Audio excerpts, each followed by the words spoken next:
no electricity, no heating, no jackets, and temperatures dropping below -20 degrees Celsius. Yet medieval peasants survived for months on end. How did they manage what seems absolutely impossible? But here's the shocking part. These weren't knights or nobles living in castles. They were ordinary peasants, poor farmers. Families with children, people with nothing but mud walls, straw roofs, and a single fire to protect them. And yet, they endured winters that would leave most of us today shivering within hours. To understand how, we need to travel back hundreds of years, into the heart of medieval Europe, when every night could mean the difference between life and death. Their survival wasn't luck, it was knowledge, tradition, and clever tricks that modern science is only now beginning to appreciate. And in this video, we'll uncover the secrets that kept them alive during the coldest winters in history. Imagine this. You step outside into the heart of a medieval European winter. The air is so cold that your breath instantly turns to mist. Your fingers begin to sting within seconds, and the wind cuts through your clothing as if it isn't even there. There's no electricity, no central heating, no down jackets, no double-glazed windows. It's the 14th century, during one of the coldest periods in recorded European history. And survival isn't just about comfort, it's about staying alive until spring. This is not an exaggeration. Climate historians call it the Little Ice Age, a period that spanned from roughly the 14th to the 19th century. When average winter temperatures across Europe dropped by 1 to 1.5 degrees Celsius compared to the modern baseline. That may not sound like much, but even a small average shift can have devastating consequences. Longer winters, shorter growing seasons, frozen rivers, failed crops, famine, and of course, night after night of brutal cold. In London, the River Thames froze solid multiple times, with ice so thick that entire markets were built on top of it. In Switzerland, glaciers advanced into farmland, swallowing villages. In Scandinavia, winter days could mean only 3 or 4 hours of dim sunlight, while nights stretched endlessly. So, the question is clear. How did the peasants, the poor, ordinary farmers who made up over 80% of the population, endure these winters without the modern comforts we take for granted today? The first answer lies in where they lived and how they built their homes. Contrary to Hollywood portrayals of cold, damp huts that collapse at the first storm, medieval peasant houses were surprisingly effective survival machines. They weren't pretty, and they certainly weren't luxurious. But they were engineered, often unconsciously, through generations of trial and error, to keep families alive in deadly cold. The structure of survival, medieval houses. Most peasant homes were simple, one-room structures built with materials that were cheap, abundant, and close at hand. The walls were often constructed using a method called wattle and daub. Picture a wooden skeleton of posts and beams, with branches woven between them like a basket. Over this framework, peasants smeared a thick plaster made of clay, mud, straw, and sometimes even animal dung. Why dung? Because when mixed with straw and clay, it helped the plaster bind together, harden, and resist cracking. The result was a surprisingly sturdy wall that acted as insulation, holding in warmth from the fire. The roof was equally important. Thatch, bundles of straw or reeds layered thickly, created a roof sometimes more than half a meter deep. A well-maintained thatch roof was waterproof, windproof, and excellent at trapping air, which worked as natural insulation. In fact, thatch is such a good insulator that some traditional homes in rural England and France remained cozy well into the modern age without any additional heating. Floors were usually packed earth. On its own, dirt is cold and sucks heat away from the body. But peasants knew to spread straw, rushes, or hay across the ground, replacing it regularly. These layers acted like primitive rugs, keeping feet dry and insulating against the icy ground beneath.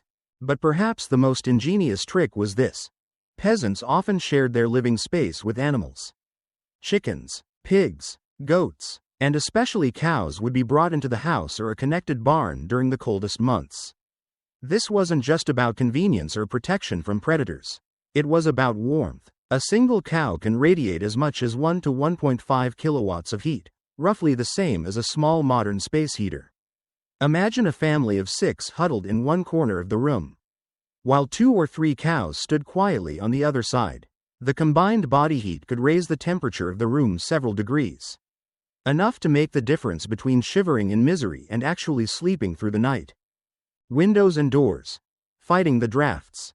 Windows were a luxury, glass was expensive, and only the wealthy could afford glazed panes. For peasants, windows were usually small openings, covered with wooden shutters, cloth soaked in oil, or thin slices of horn scraped translucent, anything to let in a little light while blocking out the wind. At night, shutters were closed tight, and heavy cloths or animal hides were hung over doorways to trap warm air inside. Drafts were the enemy. Cold air slipping in through cracks could undo hours of work feeding the fire. Peasants knew this instinctively, stuffing gaps with moss, rags, or even mud to seal the house as tightly as possible. Some homes even had sleeping alcoves, box beds built into the wall with sliding doors or heavy curtains. Families could climb inside these wooden compartments, shut themselves in, and create a microclimate several degrees warmer than the rest of the room. The hearth. Heart of the home. At the center of it all was the hearth. Unlike modern fireplaces with chimneys, many medieval homes had a simple open fire in the middle of the floor, with smoke drifting upward and escaping through a hole in the roof. Yes, the smoke could be irritating and even dangerous, but it also had unexpected benefits. The smoky atmosphere helped preserve the thatch, kept insects at bay, and even added an extra layer of insulation by saturating fabrics and timbers with a protective layer of soot. Keeping the fire alive was essential. Matches didn't exist, and starting a fire from scratch with flint and steel was time-consuming and unreliable. To avoid disaster, peasants banked their fires each night. This meant covering the embers with ashes to smother the flames but keep the coals glowing. In the morning, a few sticks of kindling could bring the fire roaring back to life. Losing the fire entirely was a serious problem in some communities. Neighbors would lend embers to one another, carrying glowing coals in metal pots from house to house. Now, you might be wondering, weren't these houses unbearably smoky and filthy? The answer is yes and no. By our modern standards, they would seem suffocating, full of smoke, soot, and odors from animals. But for peasants accustomed to such conditions, it was normal and necessary. Ventilation was minimal, but the smoke served purposes beyond heating, like preserving food hung from the rafters. You might also ask, why didn't they build bigger, better houses? The truth is, resources were limited. Timber, thatch, clay, and straw were available, but stone, brick, and glass were expensive luxuries. A peasant house wasn't built to last for centuries. It was built to get a family through winters year after year. These homes often needed repairs, but they worked, and that was what mattered. In the previous part, we explored the medieval peasant house, the shelter that stood between life and death during the coldest months. But shelter alone wasn't enough. Cold didn't just seep through the cracks in the walls, it clung to the body, pierced through clothing, and left people shivering for hours. To survive, peasants needed more than walls, they needed clothing to shield their bodies, beds to survive the endless nights, food to fuel their inner fire, and a daily rhythm adapted to the long winter season. Clothing, the shield against winter. Today, we have down jackets, synthetic thermal fabrics, waterproof coats, but for medieval peasants, the only materials available were linen, wool, and animal hides, yet, they learned to use them with remarkable effectiveness. The inner layer, usually a rough linen shirt or shift, designed to wick sweat away from the skin. This was crucial, since trapped sweat could quickly lead to chilling and hypothermia. The middle layer, wool garments, tunics, dresses, trousers. Wool had the unique property of retaining heat even when damp, and its fibers trapped tiny pockets of air that acted as natural insulation.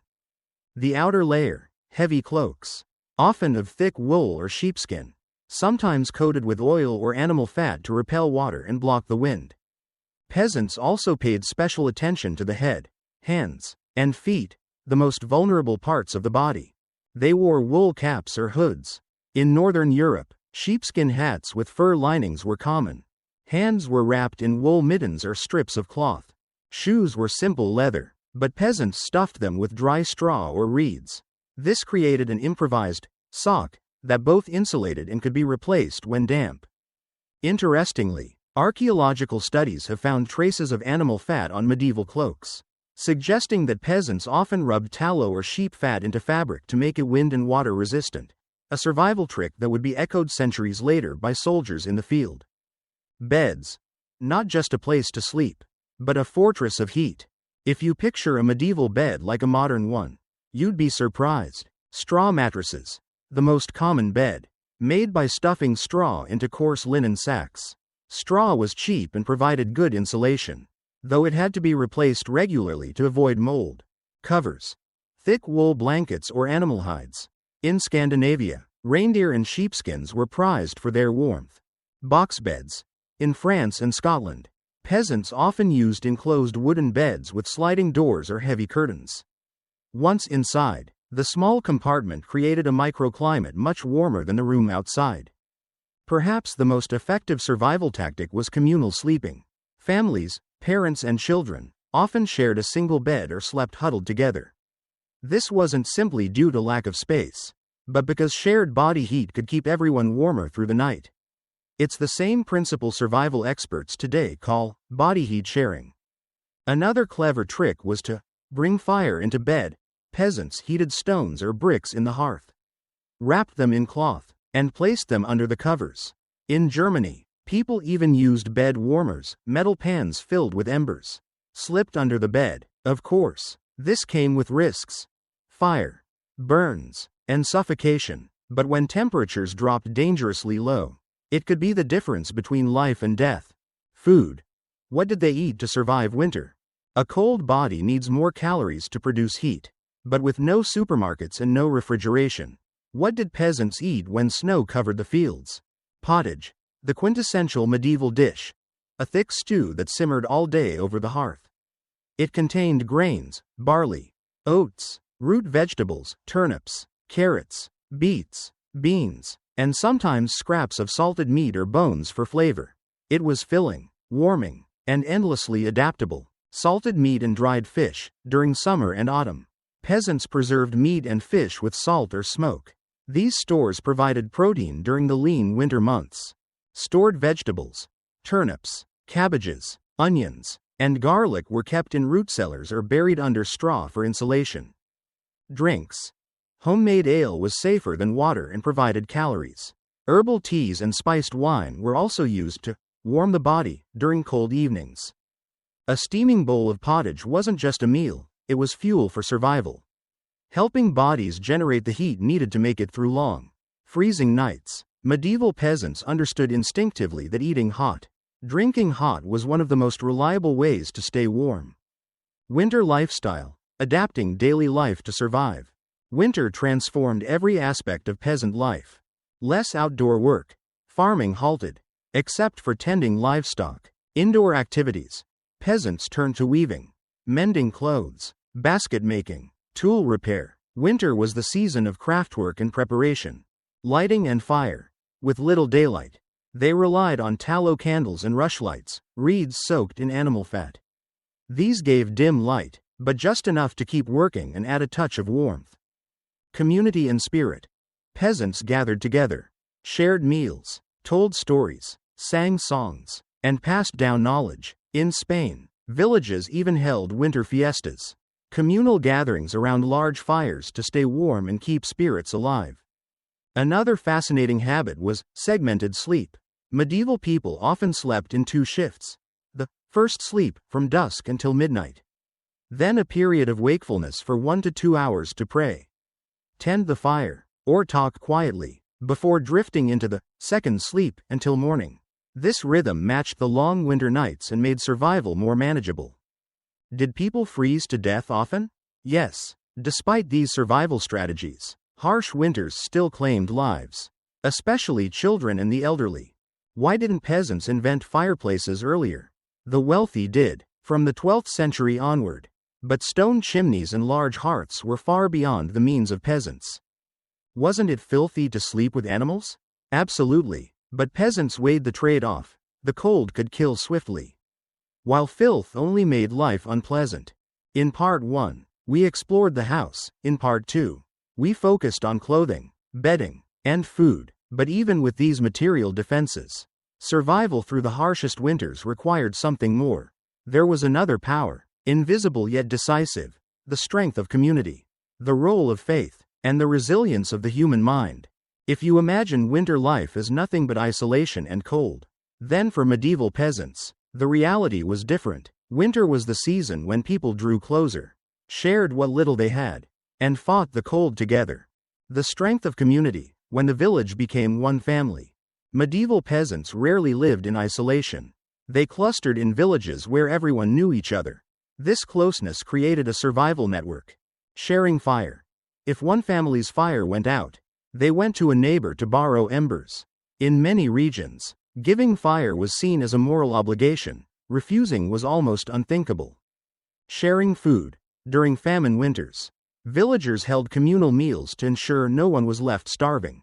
Large cauldrons of stew were shared widely, since cooking in bulk saved precious fuel.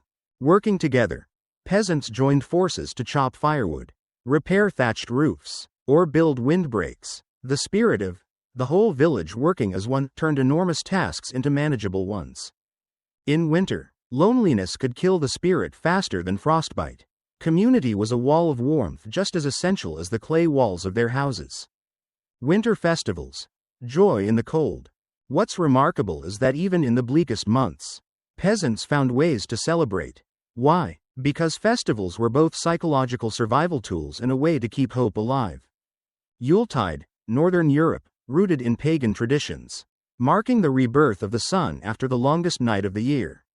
Villagers burned massive Yule logs, their flames symbolizing strength and renewal. Carnival, throughout Europe, held before Lent, often in late winter. It was a time of feasting, costumes, and revelry to chase away the gloom. Winter fairs, England and France, marketplaces where villagers traded salted meat, wool, and tools, while enjoying entertainment and company. These festivals weren't only religious or economic. They were medicine for the soul, reminding people that winter would end and spring would return. Religious faith, light in the darkness. For medieval peasants, faith wasn't just ritual, it was a lifeline.